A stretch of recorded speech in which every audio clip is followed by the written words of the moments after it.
ഓം ഗുരുബ്രഹ്മ ഗുരുർവിഷ്ണു ഗുരുർദേവോ മഹേശ്വരഃ ഗുരുഃ സാക്ഷാത് പരബ്രഹ്മം തസ്മൈ ശ്രീ ഗുരവേ നമഃ. ഏകദന്തം മഹാകായം തപ്തകാഞ്ചനസന്നിഭം ലംബോദരം വിശാലാക്ഷം വന്ദേഹം ഗണനായകം.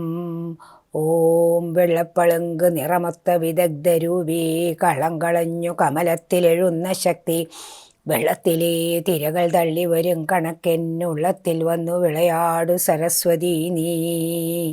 ഓം നമോ ഭഗവതേ വാസുദേവായ. ശ്രീ ഗുരുവായൂരപ്പ തൃപ്പാദം ശരണം, തൃപ്പാദം ശരണം, തൃപ്പാദം ശരണം. നിന്റെ ചരിതങ്ങൾ പറയുന്നതിൽ എന്തെങ്കിലും തെറ്റുകുറ്റങ്ങൾ വന്നാൽ പുറത്തു കാത്തരുളണമേ ഭഗവാനേ. സമസ്താപരാധം പൊറുക്കണേ. ഞാൻ ആനന്ദവല്ലി.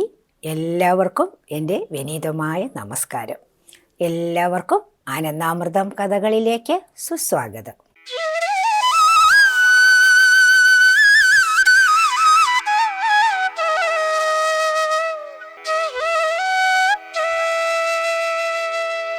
നാം വിഷ്ണുദേവൻ്റെ അവതാരങ്ങളെക്കുറിച്ചാണ് പറഞ്ഞുകൊണ്ടിരിക്കുന്നത്.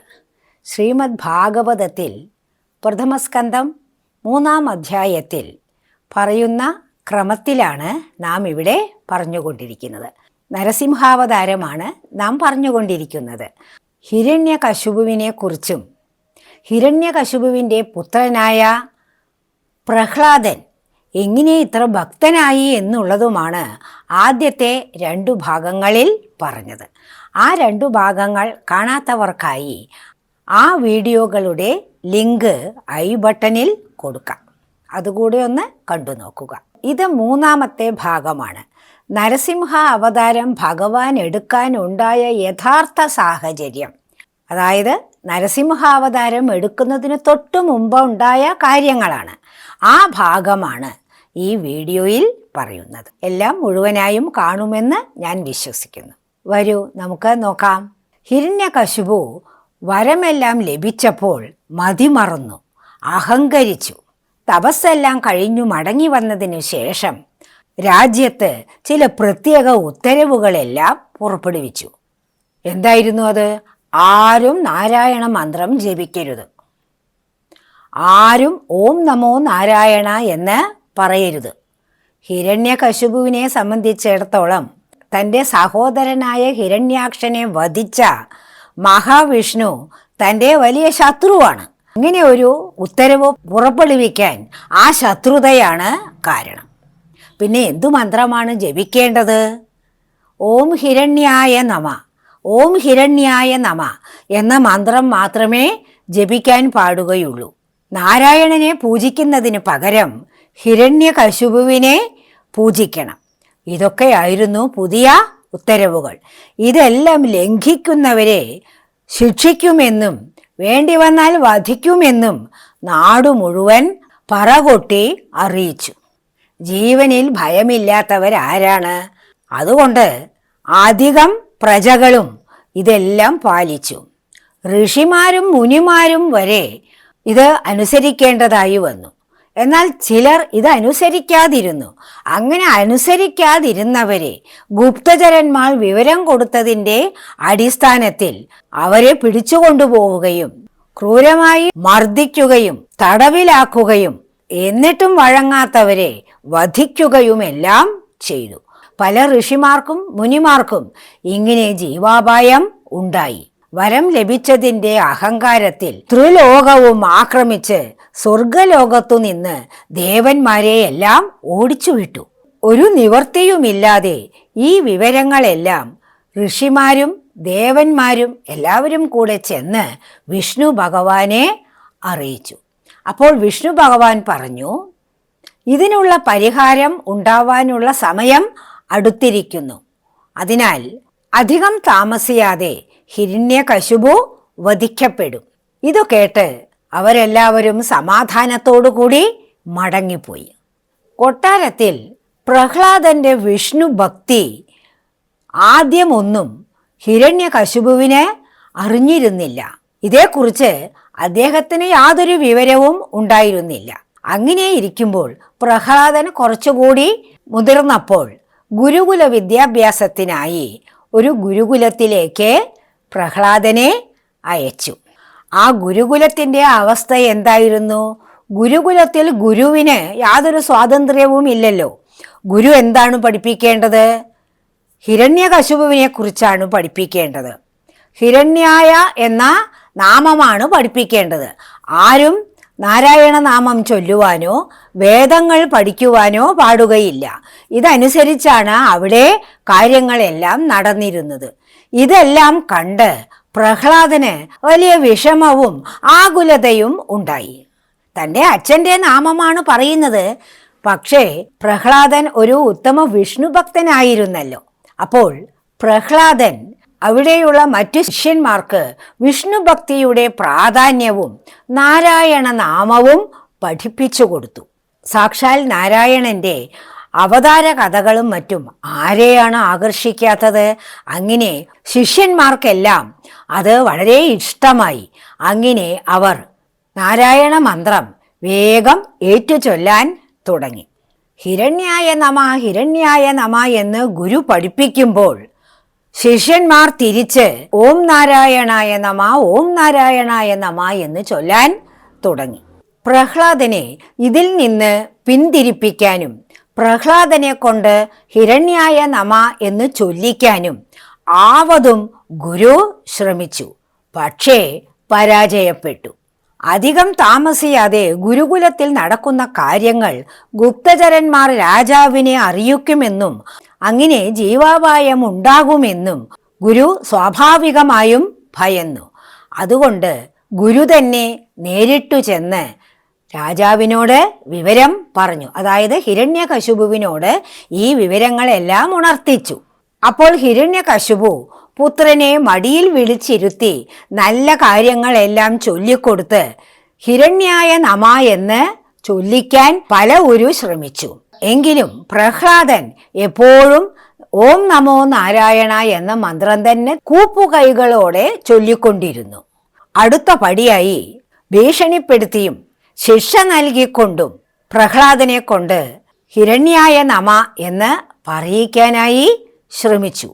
അപ്പോഴും പ്രഹ്ലാദൻ ഭക്തിയോടുകൂടി കൈകൾ കൂപ്പിക്കൊണ്ട് നാരായണായ നമ എന്ന് തന്നെ പറഞ്ഞുകൊണ്ടിരുന്നു. ബാലകനായ പ്രഹ്ലാദന് പിതാവായ ഹിരണ്യകശിപു എന്തെല്ലാം ശിക്ഷകളാണ് കൊടുത്തത്? കിങ്കരന്മാരെ കൊണ്ട് മലമുകളിൽ നിന്ന് താഴെ എറിയാനും സമുദ്രത്തിൽ എറിയാനും പാമ്പുകളുടെ നടുവിൽ വിടാനും ആനയെക്കൊണ്ട് ചവിട്ടിക്കാനും എല്ലാം ഘട്ടം ഘട്ടമായി ചെയ്തു. എന്നാൽ എപ്പോഴും പ്രഹ്ലാദൻ നാരായണ നാമം തന്നെ ചൊല്ലിക്കൊണ്ടിരുന്നു. സഹികെട്ട് ഇനി എന്താണ് ചെയ്യേണ്ടതെന്നറിയാതെ ഹിരണ്യകശിപു ആലോചനയിൽ മുഴുകിയിരിക്കുമ്പോൾ ഹിരണ്യകശിപുവിൻ്റെ സഹോദരി ഹോളിക വന്ന് ഒരു കാര്യം പറഞ്ഞു. ഹോളികയ്ക്ക് ചില പ്രത്യേക ശക്തികളുണ്ട്. അതിലൊരു ശക്തിയാണ് അവളെ അഗ്നി സ്പർശിക്കുകയില്ല. അഗ്നിയിൽ ചെന്നു നിന്നാലും അവളുടെ ശരീരത്തിൽ ഒരു പൊള്ളലും ഉണ്ടാവുകയില്ല. അവൾക്ക് അഗ്നിയെ കൊണ്ട് ഒരാപത്തും ഇല്ല. അപ്പോൾ ഹോളിക പറഞ്ഞു, എനിക്ക് അഗ്നിയെ കൊണ്ട് ആപത്തില്ലാത്തത് കൊണ്ട് പ്രഹ്ലാദനെ മടിയിലിരുത്തി ഞാൻ അഗ്നികുണ്ഡത്തിൻ്റെ മുകളിൽ ഇരിക്കാം. അപ്പോൾ അഗ്നിയുടെ ജ്വാലകൾ പ്രഹ്ലാദനെ വധിക്കുകയും എനിക്കൊരാപത്തും പറ്റാതിരിക്കുകയും ചെയ്യും. ഇതു കേട്ട് ഹിരണ്യകശിപുവിന് സന്തോഷവും സമാധാനവും ഉണ്ടായി. ഇതനുസരിച്ച് അഗ്നികുണ്ഡമുണ്ടാക്കി അതിൽ പ്രഹ്ലാദനെ ഹോളിക അമ്മായിയാണല്ലോ. പ്രഹ്ലാദന് ഹോളിക അച്ഛൻ്റെ പെങ്ങള്, ചില ഭാഗങ്ങളിൽ അച്ഛൻ്റെ പെങ്ങന്മാരെ അച്ഛേമ്മ എന്നാണ് പറയുന്നത്. ഞങ്ങളുടെ ഭാഗങ്ങളിലൊക്കെ അച്ഛേമ്മ എന്നാണ് പറയുന്നത്. ചില ഭാഗങ്ങളിൽ അത് അമ്മായിയാണ്. എന്തായാലും ഹോളികയുടെ മടിയിൽ പ്രഹ്ലാദനെ ഇരുത്തി അഗ്നികുണ്ഡത്തിൽ ഇരുന്നു. ആ സമയത്തും പ്രഹ്ലാദൻ ഓം നമോ നാരായണ എന്ന മന്ത്രം ഉച്ചരിച്ചുകൊണ്ടിരുന്നു. അതിശയമെന്നല്ലാതെ എന്തു പറയാൻ. ആ തീക്കുണ്ഡം കത്തി ജ്വലിച്ച് മുന്നേറിയപ്പോൾ ഹോളിക വെന്തുപോവുകയും പ്രഹ്ലാദന് ആപത്തൊന്നും സംഭവിക്കാതെ രക്ഷപ്പെട്ട് തിരിച്ചു വരികയും ചെയ്തു. ഇതുകൂടെ കണ്ടപ്പോൾ കോപം കൊണ്ട് അന്ധനായി തീർന്ന ഹിരണ്യകശിപു പ്രഹ്ലാദനെ കൈപിടിച്ച് വലിച്ചു കൊണ്ടുവന്നു. എന്നിട്ട് പ്രഹ്ലാദനോട് വളരെ കോപത്തോടുകൂടെ ചോദിച്ചു, നിന്റെ നാരായണൻ എവിടെയാണ് ഉള്ളത്? അപ്പോൾ പ്രഹ്ലാദൻ പറഞ്ഞു, നാരായണൻ എല്ലായിടവും ഉണ്ട്. ഇതു കേട്ട് കോപം മൂത്ത ഹിരണ്യകശിപു പ്രഹ്ലാദനെ അവിടെ ഉള്ള ഒരു തൂണിൽ ബന്ധിച്ചു. എന്നിട്ട് വാള് ഓങ്ങി പ്രഹ്ലാദനോട് പറഞ്ഞു, നിന്നെ ഞാൻ വധിക്കാൻ പോവുകയാണ്, നിന്റെ നാരായണൻ നിന്നെ രക്ഷിക്കുമോ എന്ന് നോക്കാം എന്ന് പറഞ്ഞു. അപ്പോഴും വളരെ ശാന്തതയോടുകൂടി, ഒട്ടും ആകുലപ്പെടാതെ, ഒരു മനസ് ചഞ്ചലവും ഇല്ലാതെ പ്രഹ്ലാദൻ ഓം നമോ നാരായണ ഓം നമോ നാരായണ എന്നു തന്നെ ചൊല്ലിക്കൊണ്ടിരുന്നു. ഹിരണ്യകശിപു ഓങ്ങിയ വാൾ താഴോട്ട് വരുന്നതിനു മുൻപേ അവിടെ അതിഭയങ്കരമായ ഇടിമുഴക്കം പോലെയുള്ള ശബ്ദമുണ്ടാവുകയും തൂണ് പിളർന്ന് അതിൽ നിന്ന് നരസിംഹമൂർത്തി പുറത്തേക്ക് വരികയും ചെയ്തു. ഈ സമയത്ത് എല്ലാവരും ഹിരണ്യകശിപുവിന് കിട്ടിയ വരത്തെക്കുറിച്ച് ഓർക്കണം. മനുഷ്യൻ കൊല്ലരുത്, മൃഗം കൊല്ലരുത്, ദേവന്മാർ കൊല്ലരുത്, രാത്രി കൊല്ലരുത്, പകൽ കൊല്ലരുത് എന്നെല്ലാം എണ്ണി എണ്ണി പറഞ്ഞ് വരം വാങ്ങിയിട്ടുണ്ട്.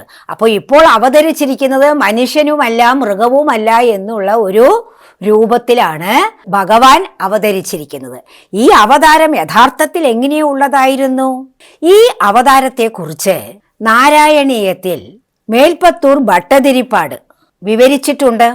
ഈ അവതാരം എങ്ങനെ ഇരിക്കുമെന്ന് ഭട്ടതിരിപ്പാടിനും അറിയാതിരുന്നതുകൊണ്ട് വളരെ വിഷമിച്ചിരിക്കുകയായിരുന്നു ഭട്ടതിരിപ്പാട്. ആ ദിവസം രാത്രി ഭഗവാൻ നരസിംഹമൂർത്തിയുടെ രൂപം മേൽപ്പത്തൂർ ഭട്ടതിരിപ്പാടിന് സ്വപ്നത്തിൽ കാണിച്ചു കൊടുത്തു. അങ്ങനെയാണ് നാരായണീയത്തിൽ ഈ അവതാരത്തെ വർണ്ണിച്ചത്. ഈ അവതാരത്തിന് 8 കൈകളുണ്ട്. ഓരോ കൈ വിരലുകളിലും കൂർത്ത നഖങ്ങളുണ്ട്. 3 ജോഡി കൈകളിൽ, അതായത് 6 കൈകളിൽ വിവിധ ആയുധങ്ങളുണ്ട്. 2 കൈകളിൽ ആയുധങ്ങളില്ല, കൂർത്ത നഖങ്ങൾ മാത്രമാണ്. ഘോരമായ പല്ലുകളും വലിയ ചുമന്ന കണ്ണുകളും സിംഹത്തിൻ്റെ തലയും ജടയും മനുഷ്യൻ്റെ ഉടലും. ഇങ്ങനെയാണ് ആ അവതാരം ഉണ്ടായത്. തൂണ് പിളർന്ന് ഇതുപോലുള്ളൊരു രൂപത്തിൽ പുറത്തേക്ക് വന്ന ഈ അവതാരം, അതായത് നരസിംഹ അവതാരത്തെ കണ്ടും അവതാരത്തിൻ്റെ ഗർജനം കേട്ടും എല്ലാവരും ഭയന്ന് കഴിയാവുന്നത്ര ഈ അവതാരത്തിൽ നിന്ന് അകലം പാലിച്ചുകൊണ്ടു നിന്നു. നരസിംഹമൂർത്തി പിന്നീട് എന്താണ് ചെയ്തത്? ആ ഭാഗം അടുത്ത വീഡിയോയിൽ പറയാം. വീഡിയോ ദൈർഘ്യം കൂടുന്നത് കൊണ്ടാണ് ചെറുഭാഗങ്ങളായി പറയുന്നത്. ഞാൻ നേരത്തെ തന്നെ വീഡിയോകളിൽ ഇത് പറഞ്ഞിട്ടുണ്ട്. എല്ലാവരും ഓം നമോ നാരായണ എന്ന നാമം ജപിച്ചുകൊണ്ട് ഈ വീഡിയോ അവസാനിപ്പിക്കാം. ഓം നമോ നാരായണായ. എല്ലാവർക്കും ഭഗവാന്റെ അനുഗ്രഹം യഥേഷ്ടം ഉണ്ടാകട്ടെ. അടുത്ത വീഡിയോയിൽ കാണുന്നത് വരെ നന്ദി, നമസ്കാരം. ലോകാ സമസ്താ സുഖിനോ ഭവന്തു. ഓം നമോ ഭഗവതേ വാസുദേവായ.